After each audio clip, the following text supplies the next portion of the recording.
Nak, sudah berapa bulan berlalu, sekian tahun berganti. Aku ingin sekali menulis tentangmu. Hanya saja aku takut dengan ibumu. Ia akan marah besar bila mengetahui aku merindukanmu. Kau tahu badai yang paling membahayakan di dunia ini? Ya, amarah ibumu yang tak bisa kulawan dengan keras kepala. Sebab di hadapannya aku selalu tunduk atas nama cinta.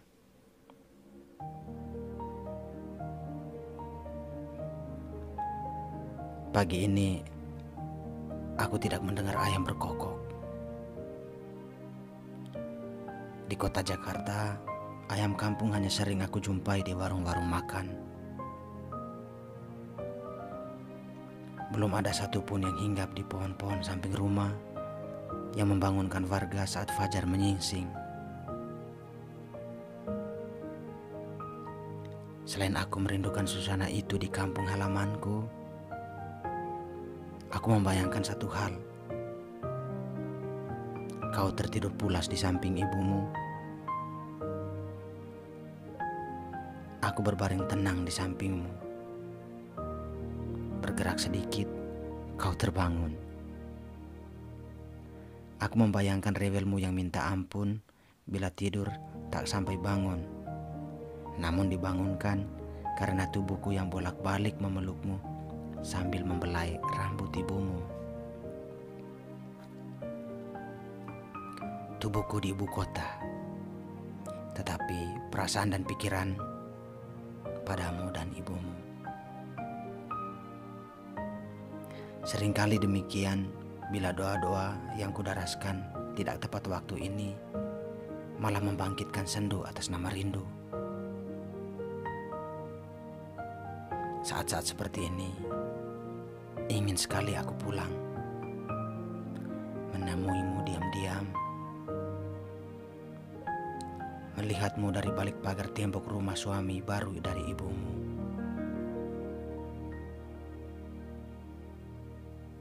Kau panggil siapa laki-laki yang meminang ibumu setelah 7 bulan kau dalam kandungannya, nak? Apa kau memanggilnya ayah? Lalu aku? Sebongkar rasa laksana batu yang menutupi rongga dadaku, membuatku bernapas tak legah membayangkan itu. Aku sengaja menulis ini agar kelak saat aku lupa menceritakannya kembali padamu, mungkin saja sebab usiaku semakin uzur, kau bisa membacanya kapan saja kau mau.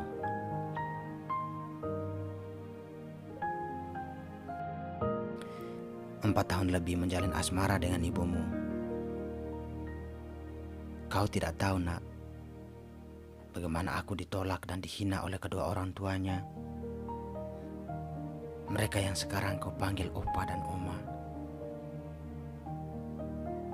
Penolakan demi penolakan terjadi setiap kali mereka melihat aku bersama ibumu.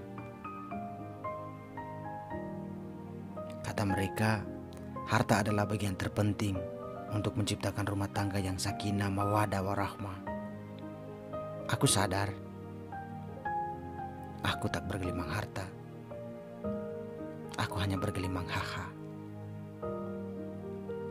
Bagiku, membahagiakan kau dan ibumu hanya dengan cinta yang kuat. Bagi mereka, tidak ada lain selain gundukan dolar berlipat-lipat, tanah berhektar-hektar, hewan berkandang-kandang, pun bisnis yang mendatangkan keuntungan. Apalah daya, nak. Aku ini hanya anak petani sawah dengan sebidang tanah kebun kopi, hanya untuk kebutuhan sandang dan pangan yang pas-pasan. Kadang-kadang ayahku bekerja sebagai tukang kayu bila ada yang memintanya mengerjakan rumah. Aku putus kuliah hanya karena uang tidak cukup. bekerja di perusahaan orang hanya sebagai suruhan. Aku tidak memimpikan hidup yang mahal, hanya cukup menghasilkan uang dengan cara yang halal. Itu sudah sangat lumayan membahagiakan. Namun, orang tua dari ibumu tidak paham soal perjuangan.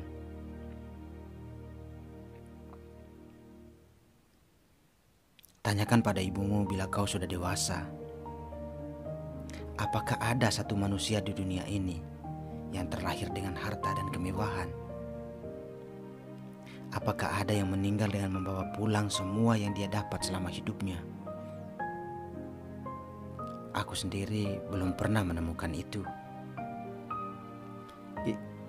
Kita terlahir sama. Telanjang tak berada, mati tak bernyawa.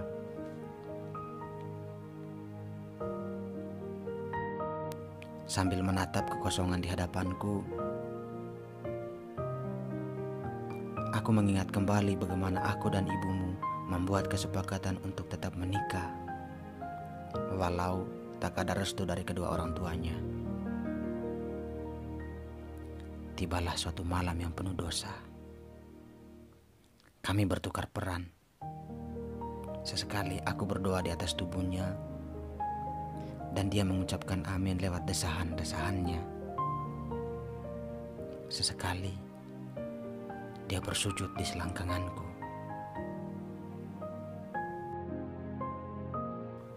Awalnya berniat, bila dia mengandung atas tingkah di malam yang terkutuk itu, mungkin saja ada restu dari kedua orang tuanya.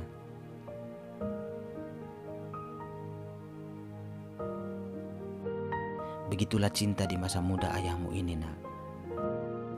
Jika tak ada restu dari orang tua, Dede bayi bisa jadi jalan keluar. Tapi nyatanya tidak. Tetap saja ada penolakan untukku. Sesekali dia berniat menggugurkan kandungannya. Aku bilang, jangan. Ada aku yang rela mati untuk menghidupkanmu dan bayi kita. Kataku meyakinkannya.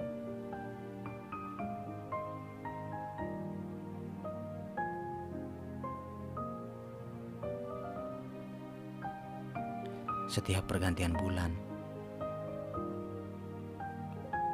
selalu saja ada kesempatan yang menyakitkan untuk mengenang masa-masa itu.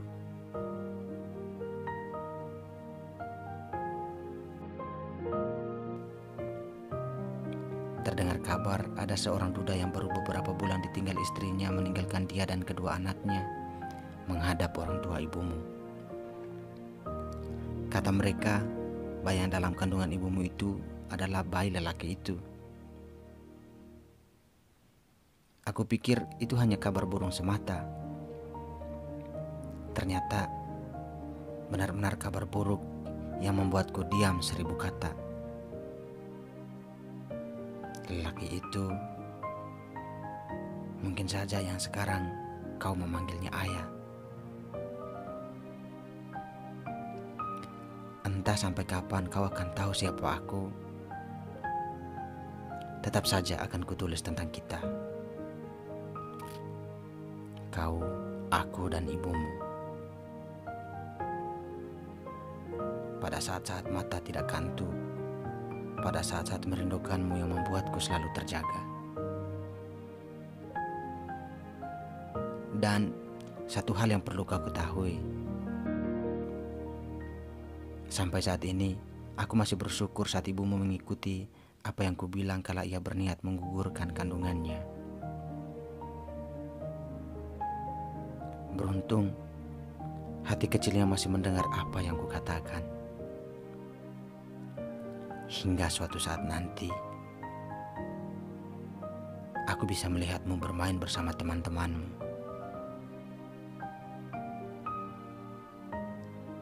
Mencariku atau bahkan memukul-mukul aku yang tidak bertanggung jawab atasmu itu. Intinya, apapun yang kau lakukan padaku, aku bisa melihatmu.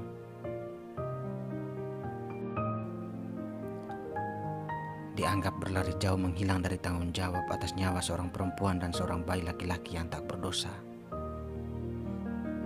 Sejujurnya, aku mencintai kau dan ibumu dalam doa-doaku yang tak kau ketahui di mana dan kapan aku membicarakan ini kepada Tuhan.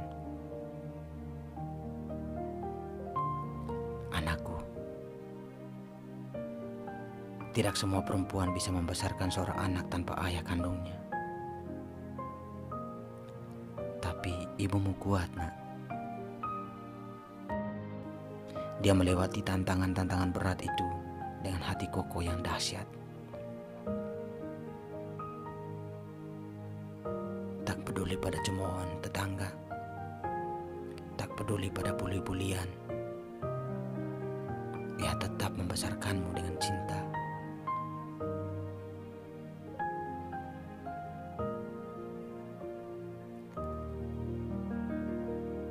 Lelaki macam apa aku ini? Masih pantaskah seseorang memanggilku suami? Masih pantaskah seseorang memanggilku ayah?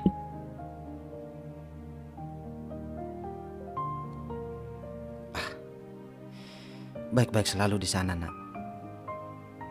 Bila ada sesuatu yang terjadi tanpa kau bayangkan, bila ada hal-hal baik yang menghampiri kau dan ibumu tanpa usaha suami barunya, begitulah doaku dari kejauhan.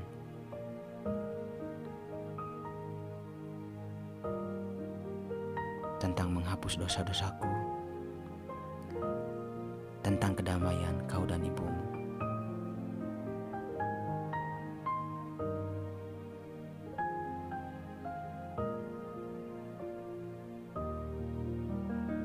Sampai jumpa, anakku.